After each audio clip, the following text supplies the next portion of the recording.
옛날 이야기 K랩 구마당 1 아바이 게세르 일부 신들의 세계 그리고 전쟁. 아주 먼 오랜 옛날 처음으로 인간에게 우주의 모습을 드러낸 이 세상은 풍성하고 아름다웠다. 지상에는 평화와 번영이 가득했고 사람들의 삶에는 아무런 어려움도 없었다. 인간들이 사는 지상 세계는 그야말로 지상 낙원이었다. 하늘 세계에서 신들 사이에 전쟁이 일어나기 전까지는.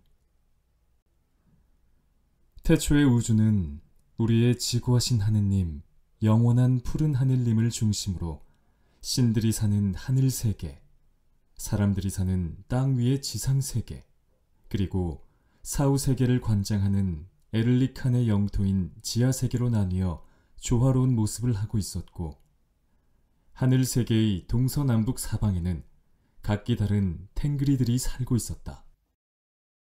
하늘 세계의 서쪽 진영에는 천지 창조 이전부터 영원 후까지 영원히 변치 않는 존재이면서 모든 하늘 신들의 삶을 주관하는 최고 신인 우리의 지구하신 하느님, 영원한 푸른 하늘님이 있으나 실체를 드러내지 않아 신들은 그의 속마음을 알고 싶어 했고 또 자신들의 소망을 전하고 싶어 했다. 우리의 지구하신 하느님, 영원한 푸른 하늘님의 뜻은 그의 아들인 현명한 할아버지 하늘신을 통해 간접적으로 전달되었다.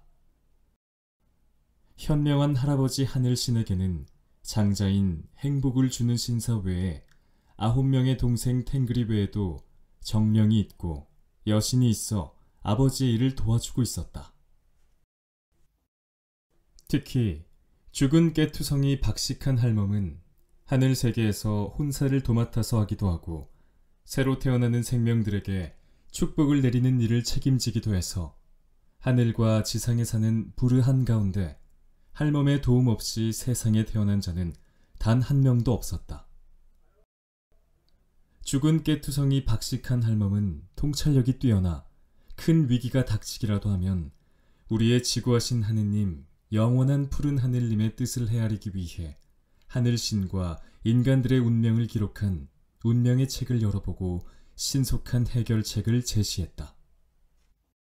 우리에게 알려진 서쪽 진영의 선한 신들은 모두 합해 55분인데 서쪽 하늘 탱그리의 지도자는 번개와 불의 지배자이다.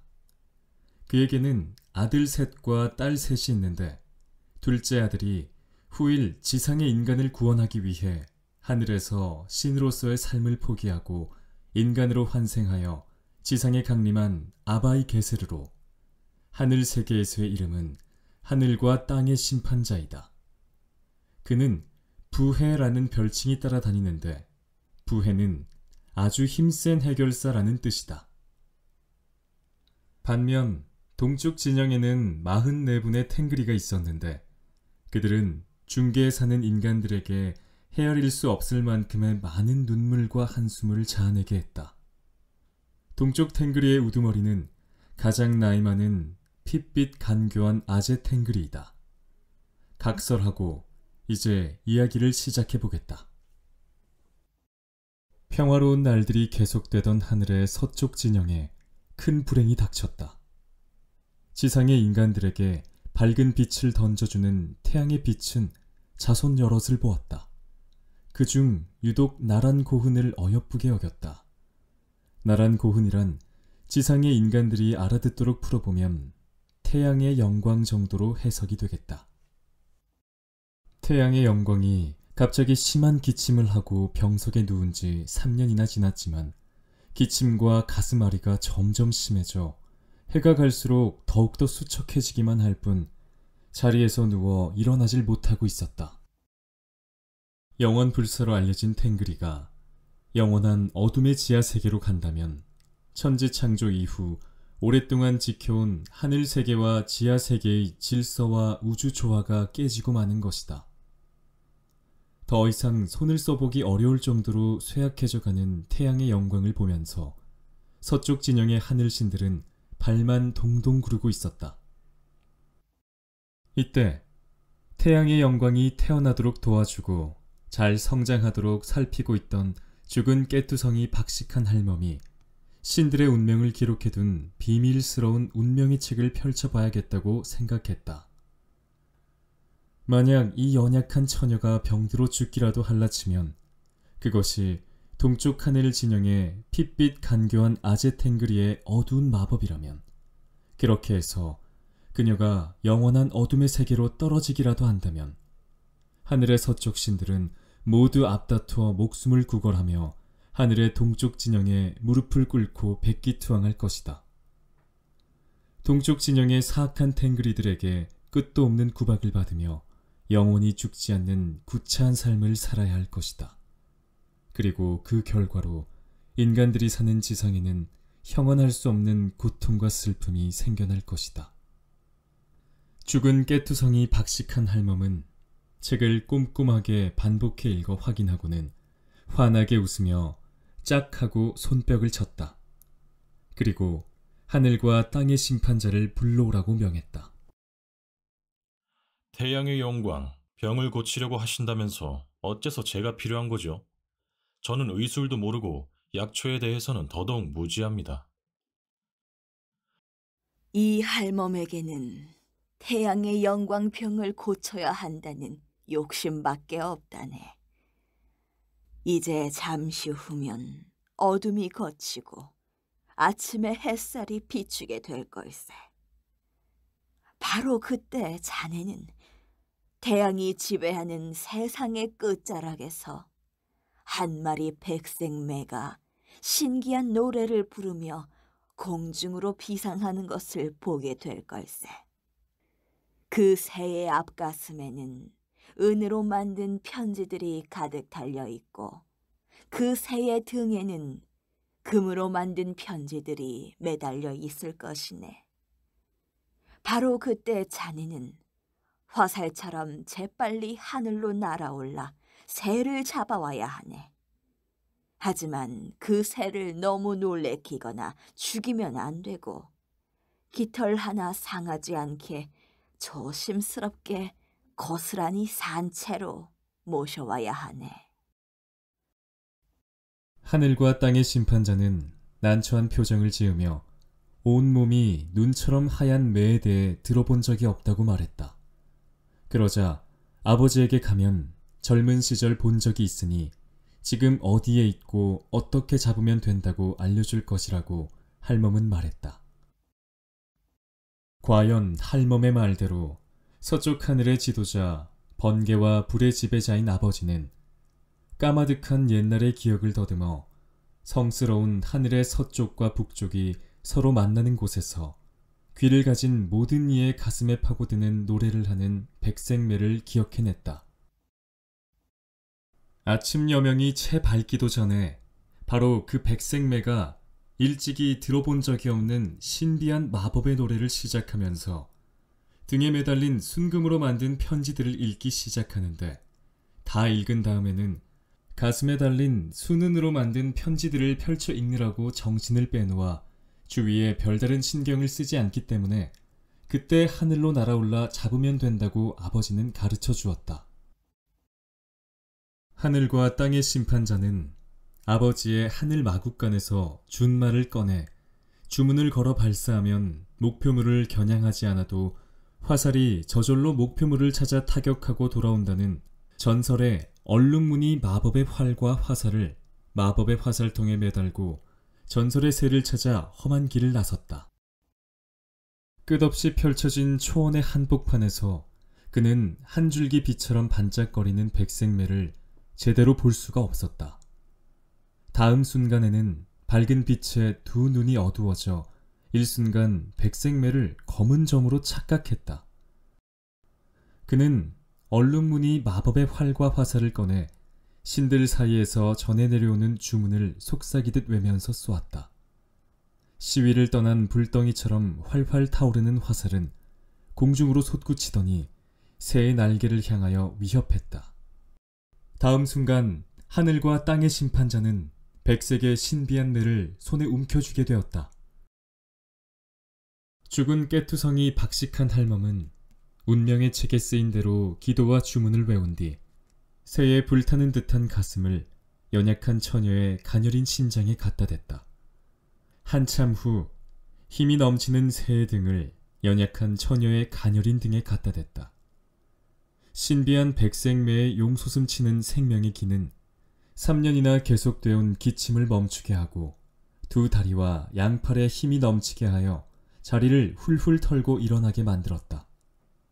할멈은 신비한 백생매에게 하늘신들이 마시는 신성한 술, 타라순을 대접하고 정중한 감사를 표한 뒤 공중으로 날려보냈다. 한편 태양의 영광은 날이 다르게 활기를 되찾더니 본래의 태양과 같은 아름다운 음률과 찬란한 빛을 만천하에 뿜어내자 동쪽 하늘 사악한 44신들의 아버지 핏빛 간교한 아제탱그리는 어리둥절해졌다. 오래 궁금해할 것도 없었다. 하늘과 땅의 심판자와 운명의 책을 읽은 죽은 깨투성이 박식한 할멈의 활약상은 그가 들으려 하지 않아도 그의 귀에까지 금방 들려왔다. 핏빛 간교한 아제탱그리는 계략이 실패했음을 확인하고 이번엔 우선 서쪽 진영에 있으면서도 동쪽과 서쪽 하늘 진영 사이에 힘의 균형과 조화로운 공존을 유지해 전쟁을 막아주고 사소한 언쟁조차 없도록 자신의 역할을 엄중하게 중립적으로 수행하고 있는 현명한 중재자, 얇은 푸른색 얼음 하늘신부터 자기 편으로 만들어야겠다고 생각했다. 중성을 서약한 용사, 너희 둘은 현명한 중재자 얇은 푸른색 얼음 하늘신에게 직접 이 말을 전하거라. 지금처럼 중재자 하느라 아무도 없는 외딴 곳에서 쓸쓸하게 혼자 살 것이 아니라 내가 초대장을 보내니 나의 권능이 미치는 동쪽 하늘 진영에 와서 서로 사이좋게 함 살아보는 게 어떻겠냐고. 하지만 서쪽 하늘 진영의 최고 신인 번개와 불의 지배자에게서 신통력을 이어받은 하늘과 땅의 심판자는 자신의 천리 안으로 이러한 광경을 목격했다. 하늘과 땅의 심판자는 즉시 밀사 2명을 현명한 중재자 얇은 푸른색 얼음 하늘신이 사는 긴 턱수염 안개를 거느린 산신령 산으로 급히 보냈다. 각각의 밀사는 같은 날 같은 시각에 현명한 중재자 집 앞에서 만났다. 그대들은 이곳에 무슨 일로 오신 건가요? 현명한 중재자 얇은 푸른색 얼음 하늘씨는 진작부터 동쪽 진영에 살고 싶어 했어. 그래서 최근의 일을 잘 설명하고 초대장을 전하러 왔어. 그럴 리가 없어. 그는 선한 하늘신이요. 그는 고향인 서쪽 하늘 진영에서 우리와 함께 살아야 하오. 아니요. 이미 우리와 함께 동쪽으로 가는 것으로 결정이 났어. 4명의 하늘신 밀사들은 한치의 양보도 없이 서로의 주장을 들어놓다가 급기야는 서로의 몸을 밀치며 동시에 현명한 중재자 얇은 푸른색 얼음 하늘신 집으로 들어갔다. 밀사들은 자신의 방문 목적을 앞다투어 설명하고 자신들이 사는 곳으로 함께 가자고 권유했다. 나는 이곳을 떠나 다른 곳으로 거처를 옮길 생각이 추호도 없어. 그대들은 더 이상 소란을 피우지 말고 내 집에서 어서 나가시오. 현명한 중재자 얇은 푸른색 얼음 하늘씨는 말을 마친 뒤 4명의 밀사들을 마을 밖으로 내팽개쳤다. 마을 밖으로 내동댕이 쳐진 4명의 하늘신들은 마치 분풀이라도 하는 듯 멱살을 붙잡고 격렬한 주먹 다짐을 시작하더니 천둥과 벼락, 바람과 눈, 그리고 비를 동원해서 서로를 공격했다. 신들의 격렬한 전쟁터로 변한 긴 턱수염 안개를 거느린 산신령산은 어지러운 안개에 휩싸였다. 신들 사이에 평화를 유지하고 크고 작은 문제가 생기면 현명하게 재판을 해야 할 신성한 하늘의 법정이 난데없이 아수라장으로 변한 것이다.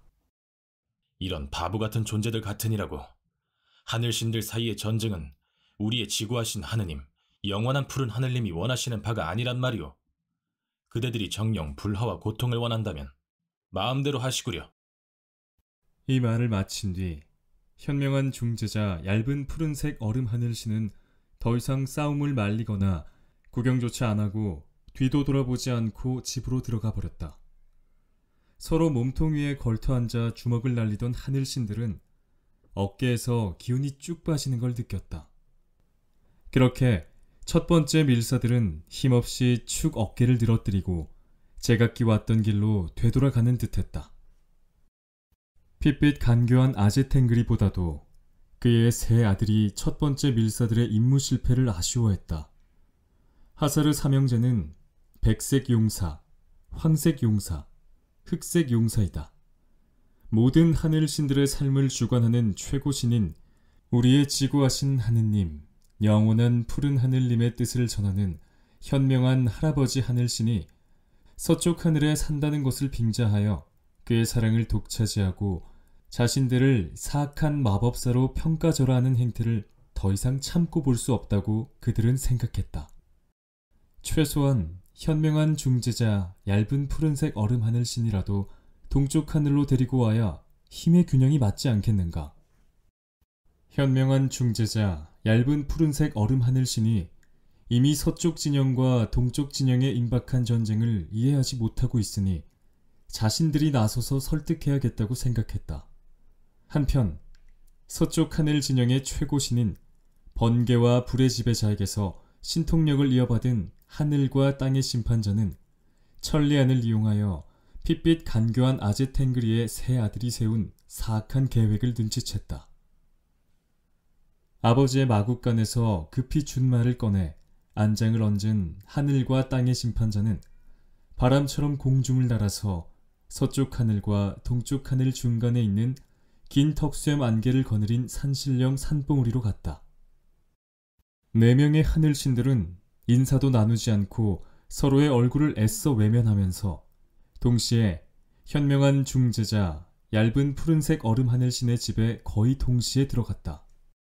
하늘과 땅의 심판자가 먼저 입을 열어 자신과 함께 서쪽 진영으로 가자고 회유했다. 그는 이것이 아버지의 뜻이라고 했다. 이번엔 핏빛 간교한 아지탱그리의 세 아들이 동쪽 진영으로 가자고 손을 잡아 끌며 설득했다. 난 서쪽 하늘로도 동쪽 하늘로도 아무 쪽으로도 단 한 발짝도 옮기지 않을 걸세. 하늘 세계에 속한 신들 사이의 반복과 분열은 우리의 지구하신 하느님, 영원한 푸른 하늘님이 원하는 바가 아닐 걸세.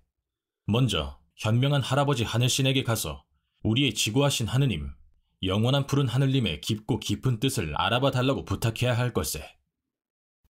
현명한 중재자 얇은 푸른색 얼음 하늘신은 결연한 표정으로 대답한 뒤 앞으로 닥칠 전쟁과 고통의 세월을 예감한 듯 어두운 표정으로 하늘신들을 밖으로 나가달라고 정중히 요청했다. 어떤 회유에도 미동조차 하지 않는 강직한 주인에게서 쫓겨난 신세가 된 하늘신들은 지금 임박한 전쟁의 원인을 서로 상대방이 제공한 것이라고 굳게 믿고 있었다.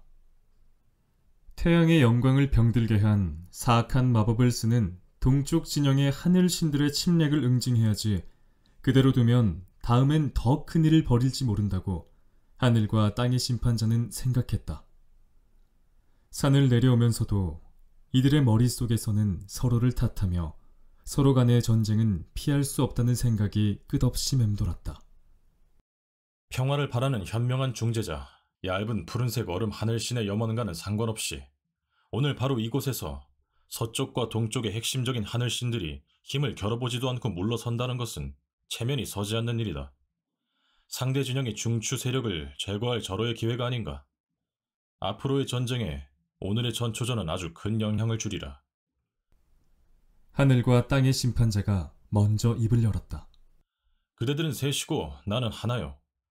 그대들이 한꺼번에 덤비지 않고 한 명씩 차례대로 겨루길 원한다면 나는 기꺼이 그대들을 상대해 볼 것이오. 그런데 만약 비겁하게 셋이 동시에 공격한다면 즉시 서쪽 하늘에 연락을 해서 나의 모든 형제들이 싸움에 가담하게 하는 수밖에 없소. 그렇게 되면 사소한 힘겨루기가 아닌 전면전이 될 것이오. 자, 선택하시오. 전면전이요? 아니면 그냥 사소한 우리들끼리의 힘겨루기요? 동쪽 하늘신인 하사르 삼형제는 동시에 대답했다. 당연하지. 우리도 한 명씩 차례대로 겨뤄보도록 하겠소. 셋이서 한꺼번에 공격해서 그대를 단숨에 죽이면 별로 재미가 없지 않겠소. 동쪽 하늘을 무시하고 능멸해온 죄값을 오늘 톡톡히 치르게 해주리다. 먼저 장남인 백색 용사와 격전이 시작됐다. 불꽃이 튀고 삶과 죽음을 오가는 심각한 혈전이 시작되었다. 하늘과 땅의 심판자는 검은 마법창을 휘둘러 마침내 적의 간쟁을 뾰족한 창 끝으로 찌르는 데 성공했다. 심판자는 최소한의 관용을 베풀어 백색 용사를 하계로 보내지 않고 인간들이 사는 중계에서 정령으로 부활하여 조용히 삶을 이어갈 수 있도록 지상세계로 던졌다.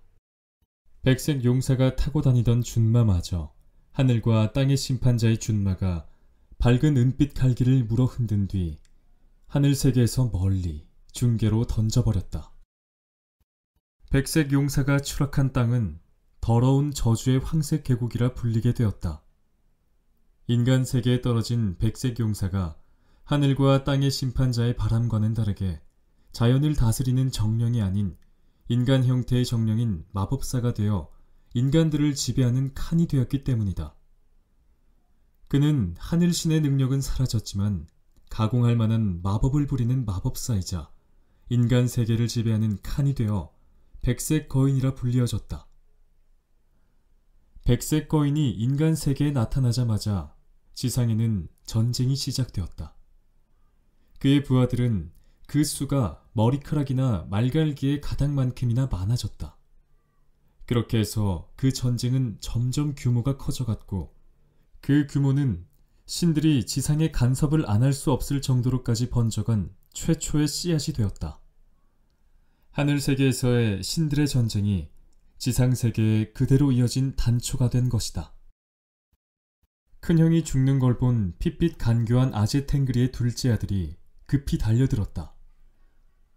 조심스러워진 황색 용사와의 전투는 무척 길고 치열했다.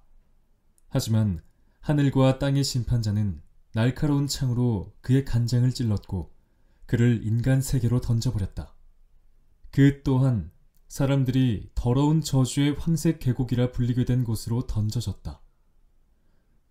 그가 타고 다니던 준마 또한 하늘과 땅의 심판자의 준마에 의해 회색 갈기가 물려 중계로 던져졌다. 그가 인간 세계에 눈을 떴을 때는 이미 자신의 몸에서 하늘신의 능력이 사라진 다음이었다. 인간 세계에 온 황색 용사는 황색 거인으로 환생하여 지상의 나쁜 지도자가 되었다. 하늘과 땅의 심판자는 핏빛 간교한 아제탱그리의 가장 사랑하는 막내 아들과 이어서 일전을 벌였다. 흑색 용사는 굳이 지금 싸움할 필요가 없다고 생각했지만 언제나 하사르 삼형제의 의견은 황색 용사가 중립을 지켜 항상 큰형의 결정으로 결정됐고 형들의 행동을 같이 안 할 수가 없었다. 번개가 번득이고 천둥이 울리고 사나운 비바람이 몰아치고 눈보라와 큰 바람이 일었다. 그러나 싸움의 결과는 하늘과 땅의 심판자의 승리였다. 흑색 용사와 그의 준마는 지상으로 던져져 흑색 거인으로 환생하여 머리카락보다도 많고 말갈기보다도 많은 백성을 부하로 두었다. 격전이 끝난 뒤 하늘세계는 마치 아무런 일도 없었다는 듯이 다시 평화로워졌다.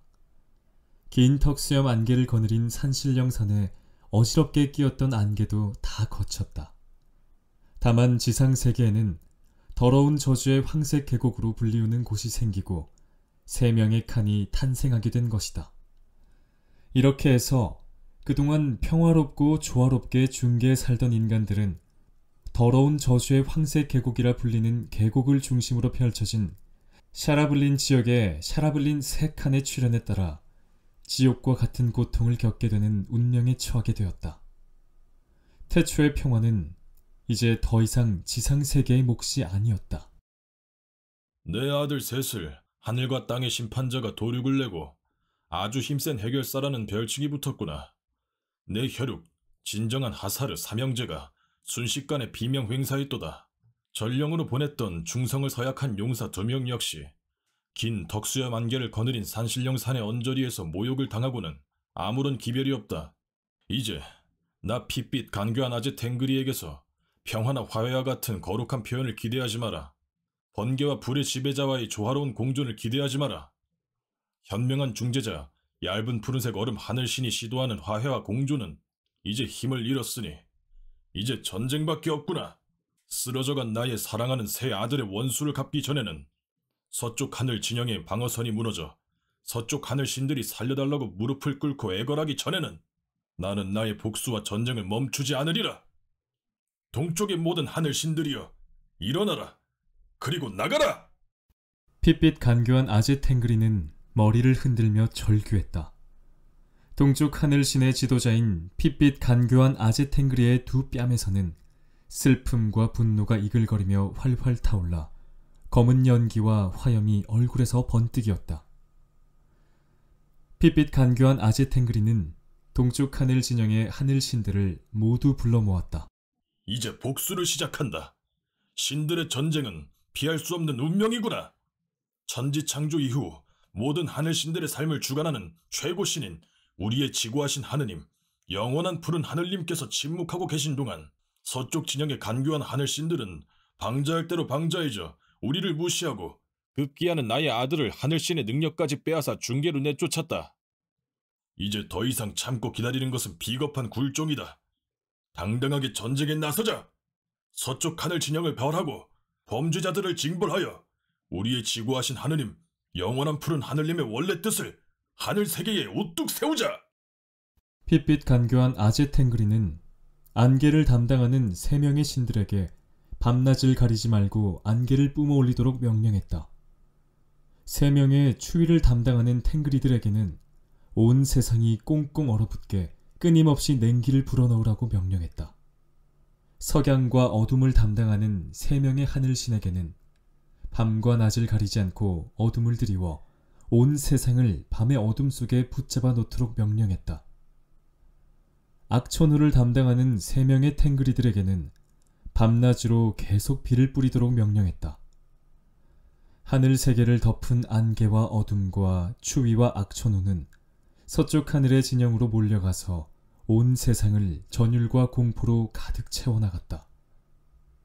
상계에서의 안개와 어둠과 추위와 악천후는 지상 세계에서도 똑같이 일어났다. 하늘 세계 초유의 대규모 재해와 불행 앞에 하늘과 땅의 심판자는 자신의 수하인 세 명의 착한 바람 하늘신, 세 명의 회오리 바람 하늘신, 그리고 세 명의 불꽃 바람 하늘신들을 불렀다.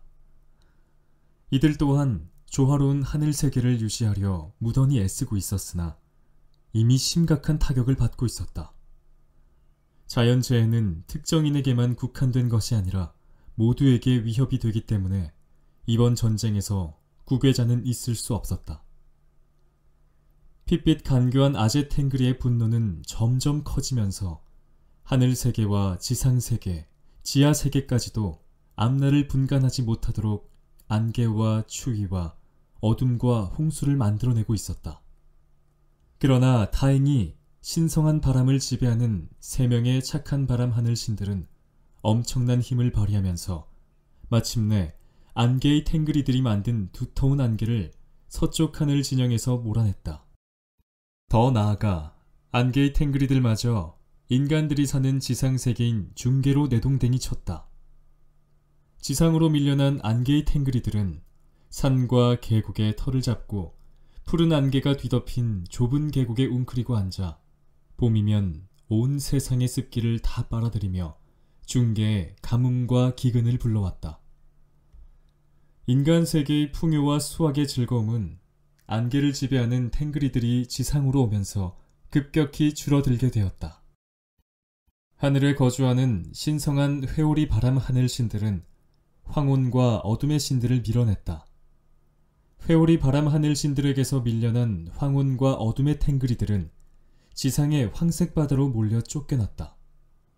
하늘 세계에서 추방된 황혼과 어둠의 탱그리들은 지상에 존재하는 거대한 바다의 밑바닥에서 살면서 가을과 겨울에 잠시 인간 세상의 밤낮을 교란하는 어둠을 지상에 뿌리는 정도로 능력이 약화되었다. 불꽃과 열기를 담당하는 불꽃바람 하늘신들은 추위와 악천후의 신들과 맞서 싸워야 했다. 마침내 역시 지상의 황색바다로 쫓겨났다.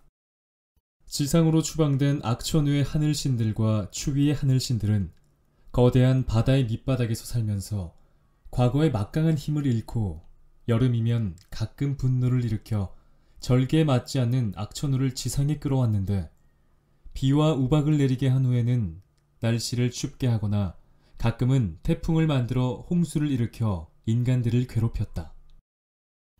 자연재해가 수습이 되는 것을 보면서도 핏빛 간교한 아제탱그리는 자신의 패배를 인정할 수가 없었다. 그는 백방으로 무기가 될 만한 것을 찾아 직접 서쪽 하늘 진영의 신들을 공격하러 나서기로 했다. 전투가 벌어지고 있던 당시 번개와 불의 지배자는 다른 하늘신의 초청으로 서쪽 하늘 진영을 벗어나 외지에 있었다. 하지만 신통력과 천리 안으로 서쪽 하늘에 변고가 일어났음을 즉각 꿰뚫어보고 핏빛 간교한 아제탱그리가 무기를 갖추고 서쪽 하늘을 향해 돌진하는 것을 본 그는 즉시 말을 달려 그의 앞을 막아섰다. 그대는 왜 나와 전쟁을 하려 하시는가? 내가 왜 그대와 전쟁을 시작하려 하느냐고 물으시는 건가? 그 이유는 그쪽이 더 잘 알고 있을 텐데. 그대가 간교한 함정을 파서 우리를 전쟁으로 끌어들인 것은 온 하늘이 다 알고 있단 말일세.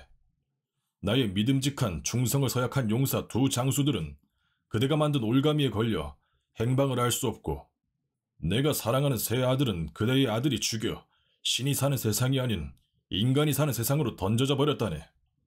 게다가 안개를 일으키는 새 하늘신은 그대의 자손에 의해 무장해제되어 지상에서 나뒹굴게 되어버렸어. 이게 다가 아니야. 어둠과 황혼, 주의와 악천후를 지배하던 모든 하늘신들이 이제는 신으로서의 지위를 박탈당한 채 지상에서 인간들과 조화를 모색하며 사는 신세가 되어버렸단 말일세. 상황이 이런데도 어째서 내가 그대와 전쟁을 원하느냐고 물으시는 건가? 번개와 불의 지배자가 핏빛 간교한 아제탱그리에게 말했다. 현명한 중재자, 얇은 푸른색 얼음 하늘신에게 밀사로 보냈던 충성을 서약한 용사 2명의 장수들에 대해서는 염려를 말게. 그들이 살았건 죽었건 간에 그들의 충성스러운 말들이 영원히 함께할 터이니 말일세.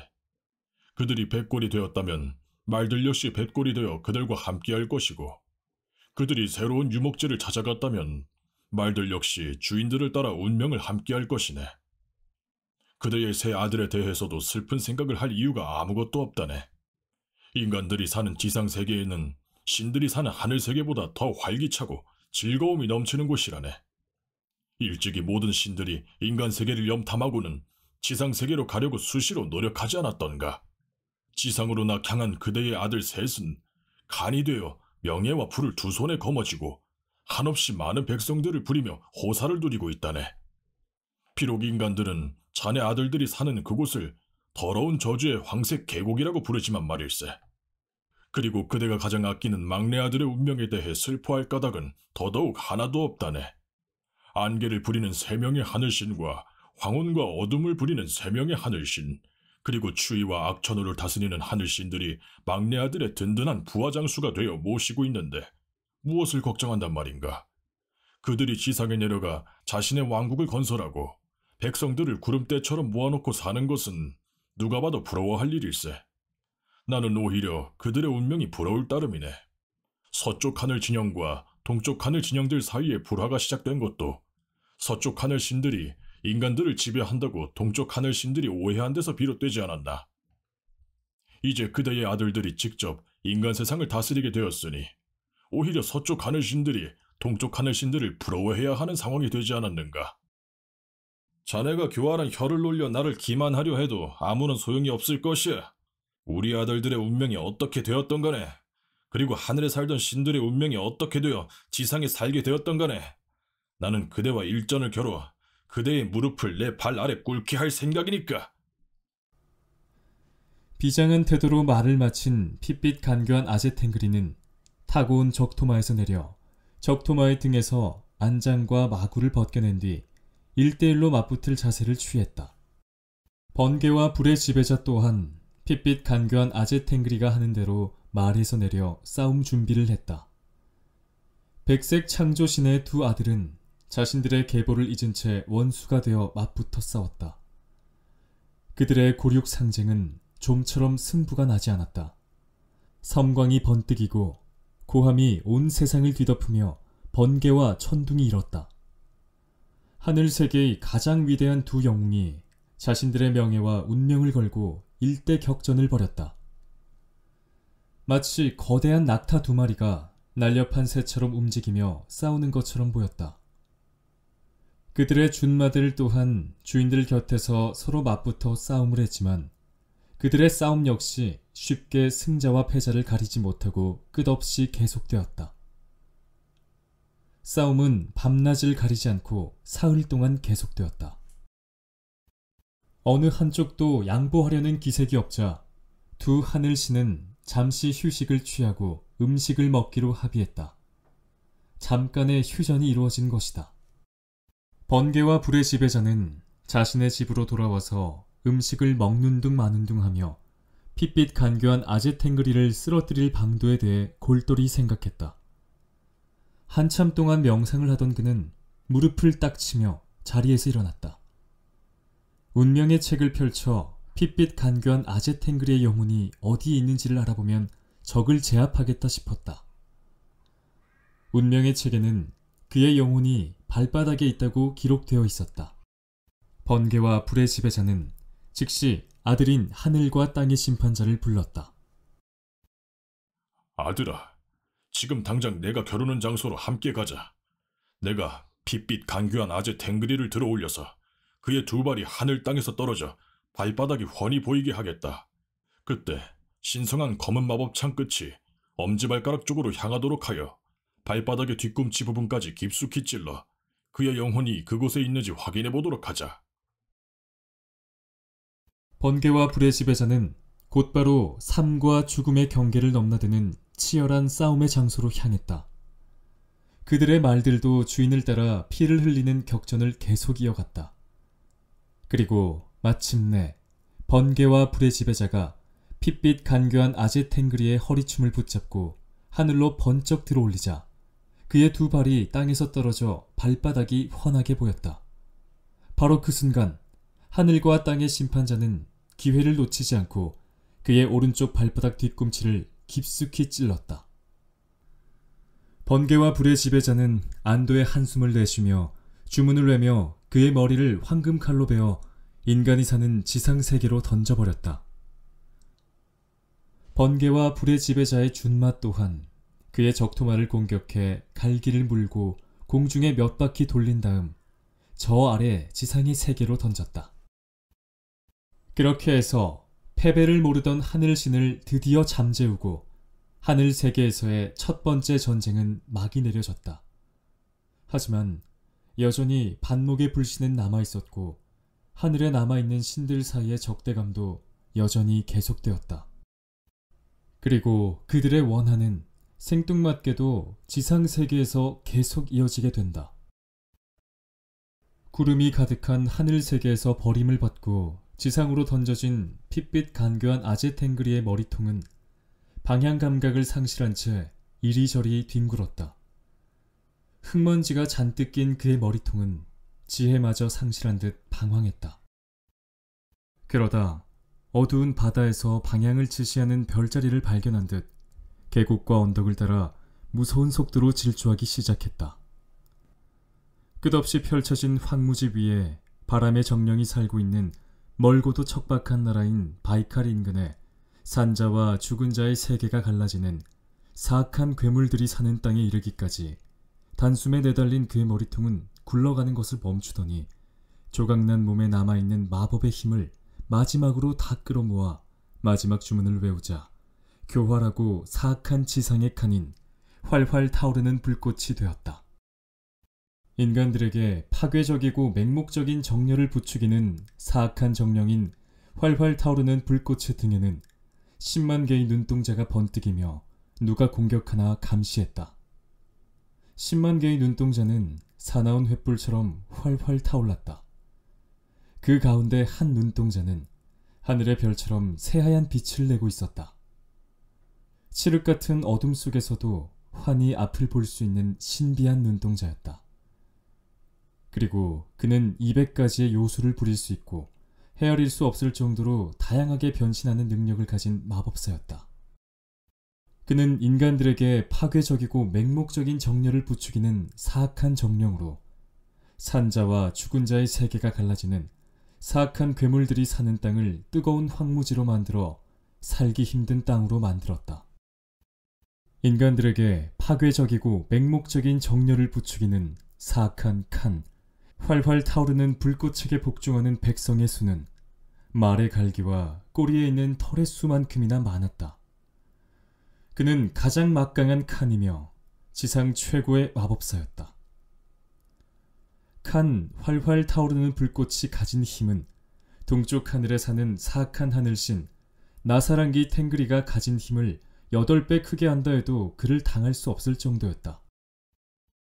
그의 우람한 두 팔은 하늘로 뻗어 활활 타오르는 태양과 차갑게 반짝이는 달을 한꺼번에 꿀꺽 삼켜 인간 세상을 지배해 하늘신의 세계와 정면 승부할 기회를 호시탐탐 엿보는 거인 괴물의 근육을 8번 합한 것보다 강해 보여 언제든 마음만 먹으면 태양과 달을 한꺼번에 꿀꺽 삼켜버릴 듯했다. 그의 힘이 차오르는 거대한 장단지는 바다와 강물의 주인으로 알려진 정령, 용왕의 두 다리를 8배 늘린 것보다 더 장대했다. 바이칼 인근에 산자와 죽은 자의 세계가 갈라지는 사악한 괴물들이 사는 땅을 평정한 칸 활활 타오르는 불꽃이 저주 섞인 주문을 토하며 울부짖으면 하늘 세계에까지 고함 소리가 울려 퍼져 번개와 불의 지배자의 잠자리를 괴롭혔다. 그대는 안락한 잠자리에서 달콤한 꿈을 꾸지 못할 것이오. 언제 느닷없이 공격해올지 모를 기습에 대비해야 할 테니까. 아무도 짐작할 수 없을 때를 골라 구름 뒤에 숨어있는 나약한 서쪽 하늘 진영을 모조리 부숴버릴 전쟁을 곧 시작할 것이오. 처참한 최후가 기다리고 있으니 곧 닥칠 처참한 고통의 전쟁을 기대하시오. 그것이 끝이 아니었다. 번개와 불의 지배자에게서 잘려나간 핏빛 간교한 아제탱그리의 오른팔은 지상에 존재하는 타이가 숲과 나무를 지배하는 정령인 뿔가진 백색 사냥이 되어 입을 벌려 수없이 많은 타이가 숲의 나무들을 입으로 빨아들여 몸집을 키워나갔다. 알타이 산맥 한가운데 벨루아산에서 몸을 움츠렸다 뛰어오르라 치면 수백 미터는 좋게 날아올라 하늘신들이 사는 구름까지 닿을 정도였다.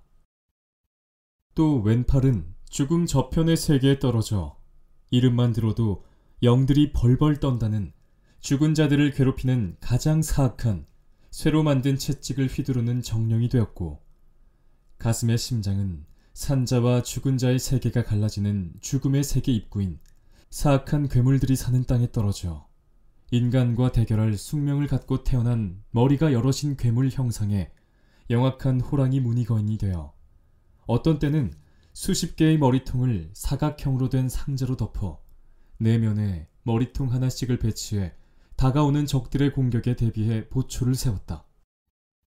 이 정도의 불행이 인간들이 사는 세상의 고통 끝이 아니었다. 이것은 시작이었다. 핏빛 간교한 아제탱그리의 오른발은 인간들의 영혼을 보관하는 사악한 영혼 보관자 세 자매의 큰언니가 되고, 황금칼에 싹둑 잘려나간 왼발은 세 자매의 둘째 사악한 영혼 보관자, 왼쪽 종아리는 막내 사악한 영혼 보관자로 변신했다. 특히나 그의 거무튀튀하고 뚱뚱한 엉덩이는 네 남매의 막내 동생, 거대한 도끼와 몽둥이를 가진 거인 괴물이 되었는데 교활함과 사악함은 당해낼 자가 없을 정도였다. 검은색 얼굴을 가진 그는 거대한 도끼와 몽둥이로 항상 무장하고 있었다. 거기에다가 주체할 수 없을 정도의 탐욕과 시기심은 한시도 가만히 있지를 않아 끊임없이 말을 달려 당해낼 수 없는 탐욕을 채워나갔다. 이들은 산자와 죽은 자의 세계가 갈라지는 사악한 괴물들이 사는 땅에 사는 인간과 대결할 숙명을 갖고 태어난 머리가 여럿인 거인 괴물들이다. 하늘 세계의 전쟁에서 핏빛 간교한 아제탱그레의 동쪽 진영이 패배하여 다수의 하늘 신들이 지상으로 내려왔다고 동쪽 진영에 속한 신들이 힘을 다 잃은 것도 아니었다. 하늘 세계에는 다른 동쪽 하늘 신들이 있어서 여전히 건재해 아바이 게세르의 형인 젊고 힘센 장사를 바쁘게 했다. 거기에다가 풍성하고 아름다웠던 인간들 세상에 사악한 정령들과 마법사들이 가득 차면서 하늘 세계와 인간 세계는 평화와 번영이 자취를 감추고 혼란과 전쟁이 시작되었다.